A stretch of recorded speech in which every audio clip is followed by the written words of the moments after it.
Welcome to today's interview. I brought on Mike Young. Mike, welcome. Thanks for having me, Heather. It's a pleasure to be here. Give the listeners a little background. Where do you live and what do you do?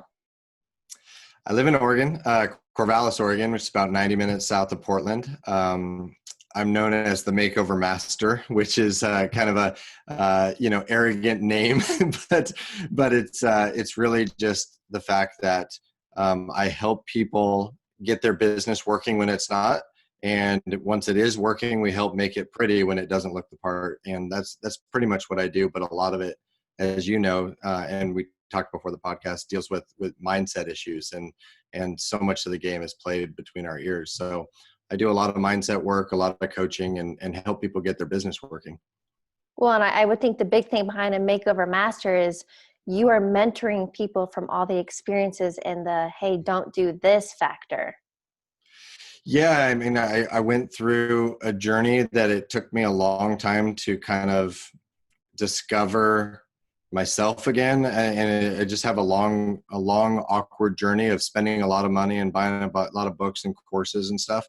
And so I have a passion around helping others avoid some of those missteps I made and some of the pain that I went through, because it wasn't all wine and roses. It was a path that I struggled for a long, long time to ultimately cross over to the other side. Yeah. But can you say in hindsight, would you do it all over again? It's a great question. I wouldn't take anything away. I'm grateful for the experiences I've had. Some of the darkest days, the hardest days, turned out to be some of the biggest breakthroughs and the biggest growing experiences that I've had as a person. And so I wouldn't change a damn thing now. But if you had asked me at the time, I'd be like, there's no way I want to go through it again, you know? Right. No, I totally agree. But maybe a little cliche, but it's like grow through what you grow through. And even me, things that I've been through, yeah, you're right. Sometimes it freaking sucks when you're in it. Yeah. But without that, then I wouldn't have built the mindset muscle. Even like what the world is going through right now, without the years of personal development experience I had to strengthen my mindset, know that it's happening for me, to focus on what I can control. Without all those tools, I think that I would probably be a pretty stressed wreck. Yeah, I 100% agree with you. Like I was telling a friend of mine the other day, I was just like, I'm so grateful for all the work I put in, because this whole coronavirus thing and whatever, it's like, as an entrepreneur, you run into obstacle. How do I overcome it or go around it or solve it? And so I built this patterning and conditioning around, there's always going to be challenges. There's always going to be something coming at you. And this is just another day. Even though it's interesting to watch other people. It's almost like we're in a period of exposure. It's exposing weak mindsets. It's exposing weak businesses. It's exposing people that have been on the edge for a long time. And so as soon as their patterns get interrupted or their routines get interrupted, they freak out, which is normal. There's nothing against that. It's just that I'm grateful for where I'm at today, the work I've done to arrive, because, and I say arrive, that's kind of maybe a bad word, but somewhere along that journey, I started to fall in love with the process of it all. And that was a huge turning point for me, because I was no longer trying to get somewhere. I'm always going to have kind of a thing I'm going after, and there's going to be obstacles and challenges I have to overcome. I think presence is one of the things that it's something I work on, because I was very much in the habit of future tripping. I was always planning for next week, next trip, next month, next day off, whatever. But to come back to presence, because that's the only thing guaranteed right now. I mean, that takes training. And I don't know, we talked about this before we started recording, is like, it's almost weird, because when I'm in these moments and I'm not, like right now, I'm just here with you. I'm not thinking about work. I'm not thinking about my next meeting. I'm just present with you. But it's taken me a couple of years to kind of get used to that, because I was always looking for the next thing and very distracted, I guess is the way I would put it. It's like, I would have a conversation with my mom or my wife or somebody or my kids, but I wasn't really there. It's like you're watching a show with them, but you're not fully present. And so you're checked out, you're just not paying attention to, it's like you can't control the past, you can't control the future. But yet my mind was always in the future or the past in some way. And Yeah. so once you can snap that and build new patterns and routines, things begin to change. A concept I really want to talk about is, and you shared with me that mindset is the foundation of your house. What do you mean Mm. by that? It is kind of like a house is if you, how I would describe it, like if you can't take care of your own house, you have no business trying to coach somebody else or take care of their house or tell them how, like if you can't make your own bed and brush your own teeth and clean your own bedroom, you have no business going into somebody else's house and judging them for having a messy living room, and if you don't get the basics squared away and your mindset squared away, then it's almost like everything you build on top of it's built upon a weak foundation and it'll just crumble upon itself. So, and that's kind of what happened with several different businesses of mine in the mid 2000s was I would build all this stuff on top of a weak foundation, and then it's almost like it would collapse very quickly, and I couldn't figure out why.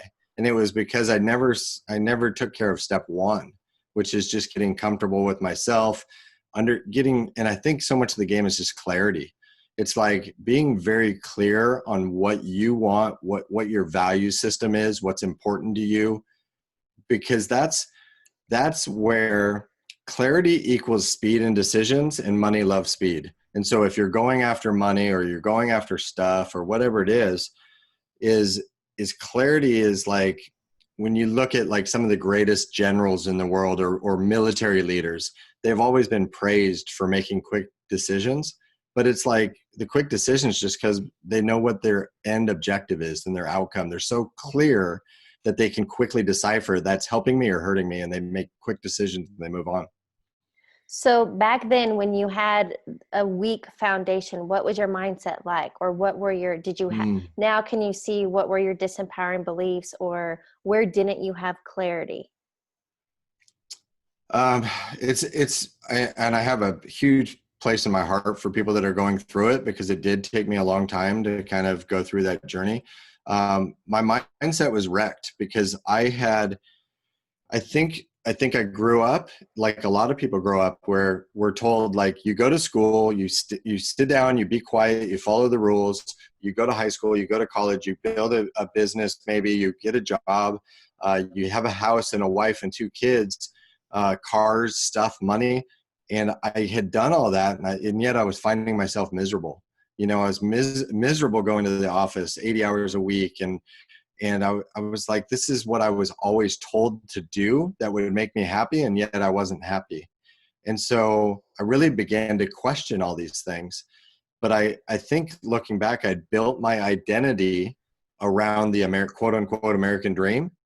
And all of that got stripped away. I had a fairly large mortgage company. It was 10 offices, 250 employees, and it went under in 2008.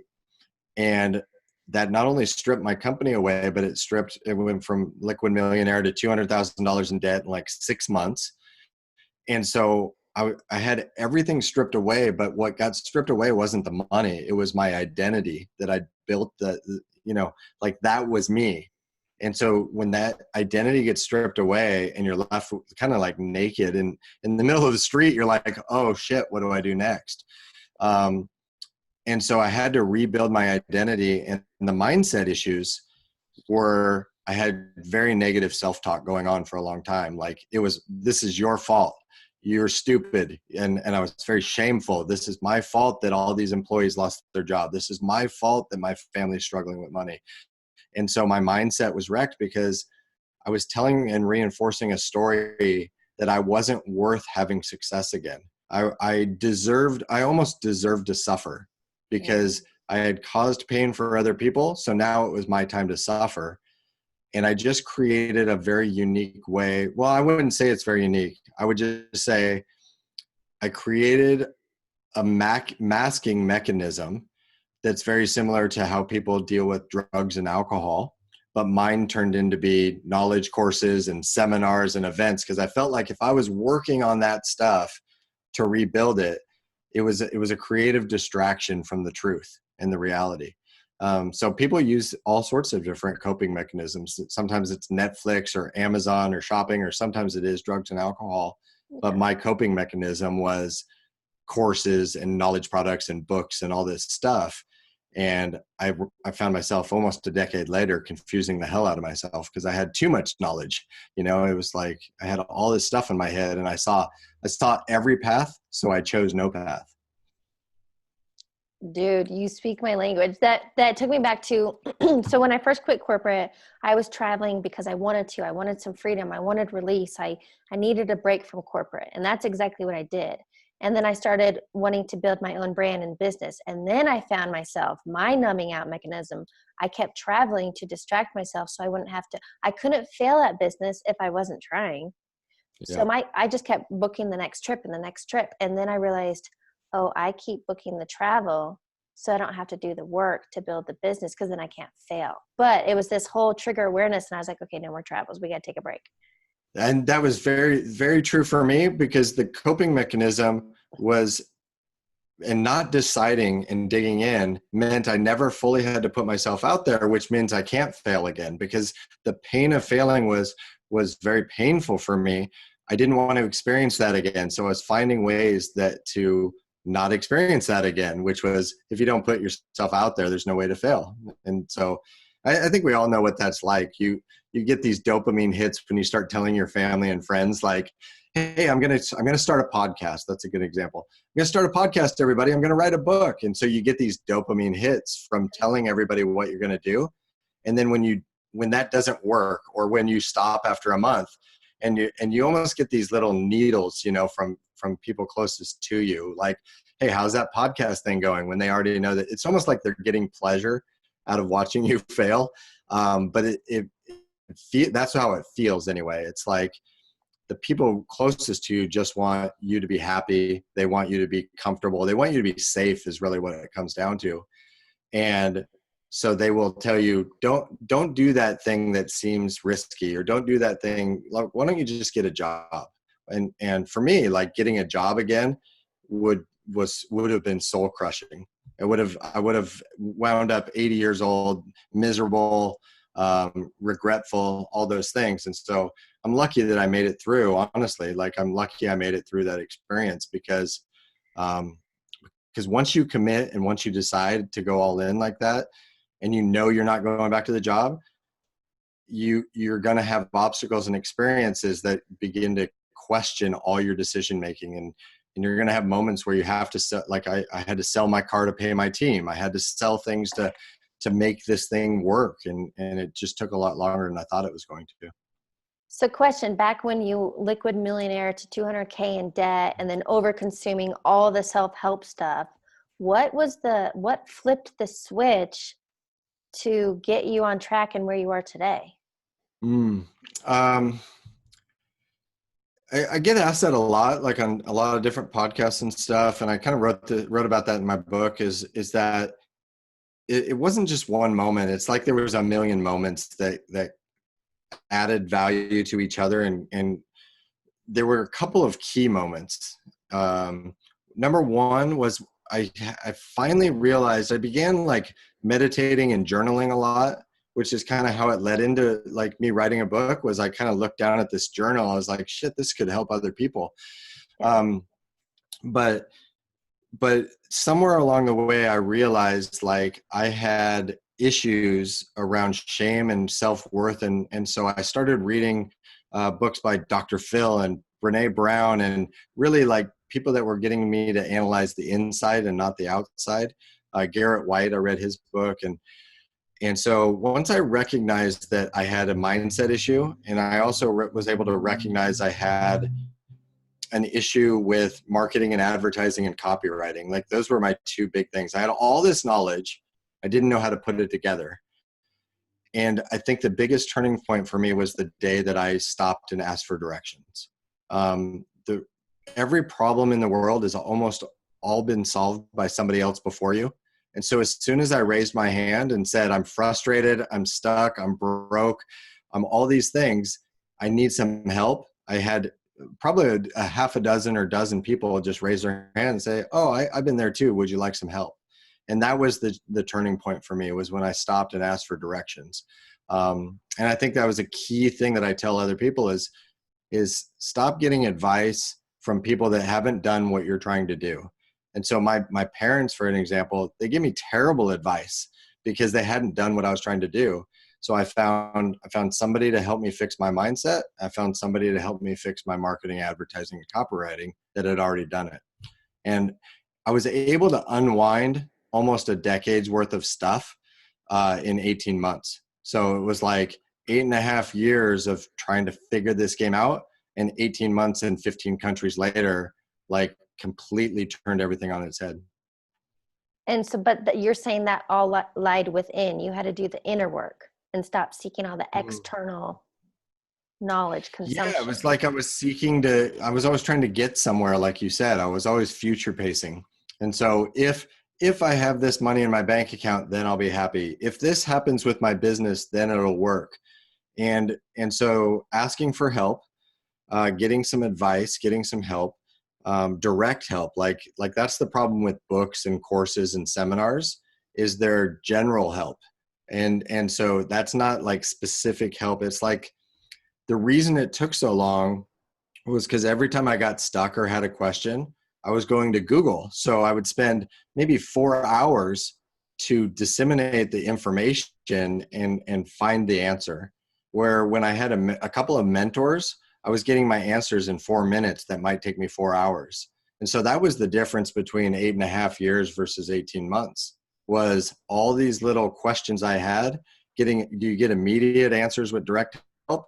Or do you try and search through the generic information to find the answer that you're looking for? So what were the answers in the direct help? How was that different from what you were reading or consuming? Was it Like my pinpoint? mindset coach, I can't even describe necessarily how he helped me. He's an NLP hypnosis. I call him a wizard.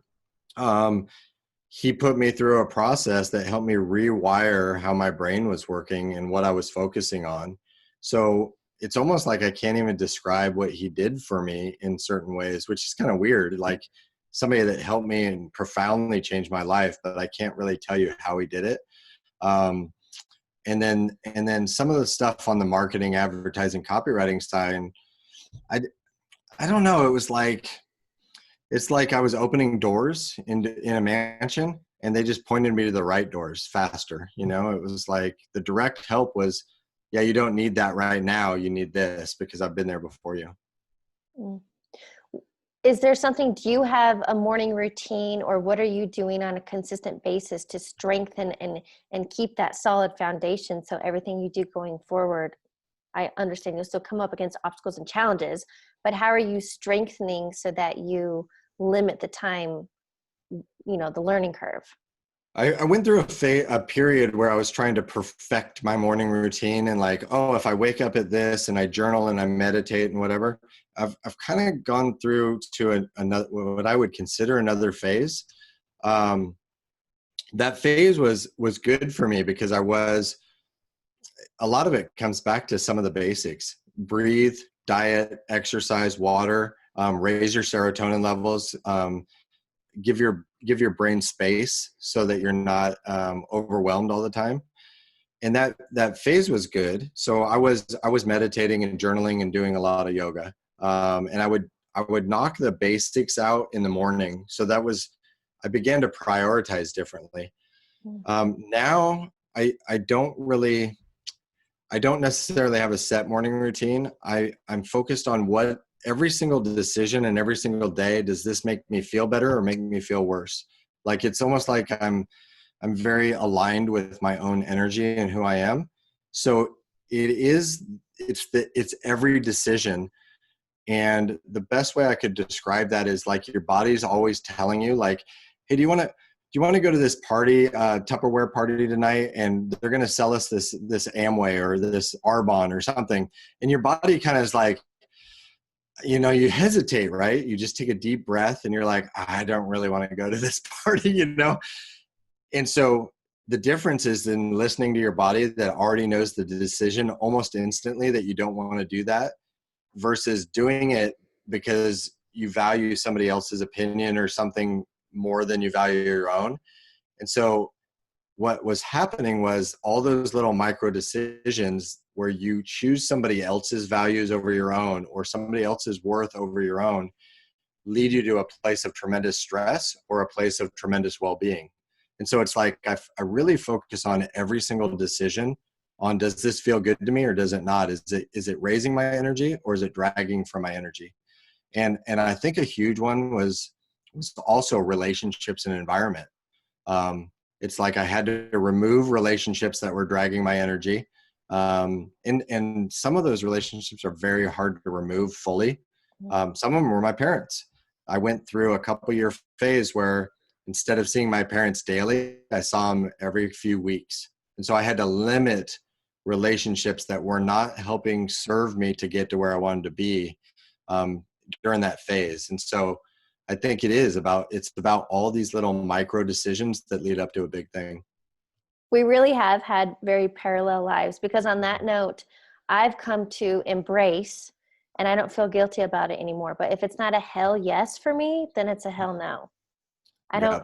I don't ever feel like I have to do something. And then on the note about your environment, I 100% agree that, I mean, I found myself in social circles that were still getting drunk on weekends and talking about nothing, where I love real connection, meaningful conversation. How are you growing? What are you doing?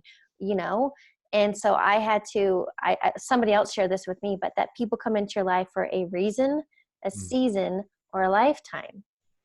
And so you're right. It was hard and part of that almost felt like an identity, because I've somewhat isolated, or I really have isolated myself from social groups, just because, not that I'm not better. We simply have a different interest. And in order to grow in my direction, I had to pivot.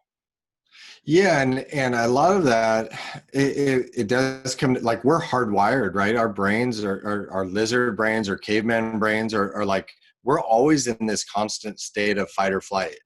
We're basically trying to survive.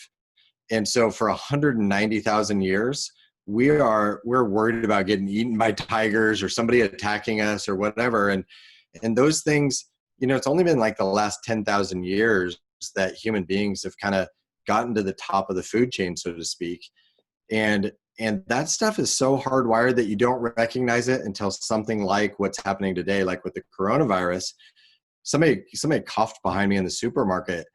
Well, that normally wouldn't even register, but I turned around. I'm like, how close is that person to me, right? Like, that's how hardwired that fight or flight mechanism is in our brains. We're basically scared, vulnerable creatures all the time, but we don't think about it, right? You don't think about how like sitting on a chair, like how your butt feels on the chair until somebody says that.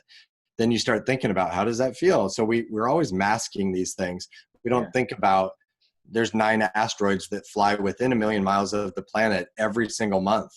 But we don't want to think about that we're not in control of the ship, like that we're not in control of the universe or the planet. We're just part of the ecosystem, And so if you can recognize that we're all scared and vulnerable, and then you can begin to build your habits and patterns and routines all to support what you want instead of what you don't want, and shift your focus just a little bit, you start getting new results.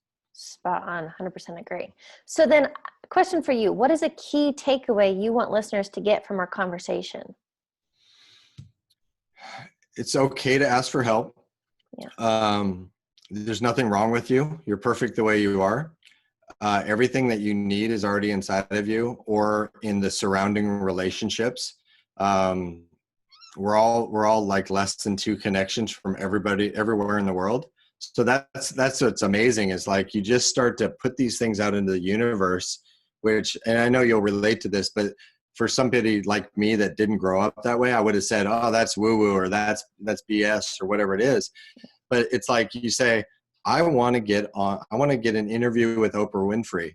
Well, I know my buddy Larry, and my buddy Larry knows Michael Jordan, and Michael Jordan knows Oprah. Like within a couple connections, you can start to make some things happen if you just get clear on what you want and you just decide. And that's really what it comes down to. It comes down to making a decision of what you want and accepting that you're worth it enough to actually get it, and to allow those things to happen for you. And so I look back at the path, and I know it's a long-winded answer, but I was actually not allowing good things to happen to me for a long time because my self-worth was wrecked. My mindset was wrecked. And so people would literally try and pay my business money, and I'd figure out ways to say no. Which is crazy. Or what, I mean, people self-sabotage all the time because they feel unworthy. Totally. Conscious or not. That was it. At the end of the day, it's like, you mentioned the word freedom earlier. What is freedom? Freedom's living your life the way that you want to live it.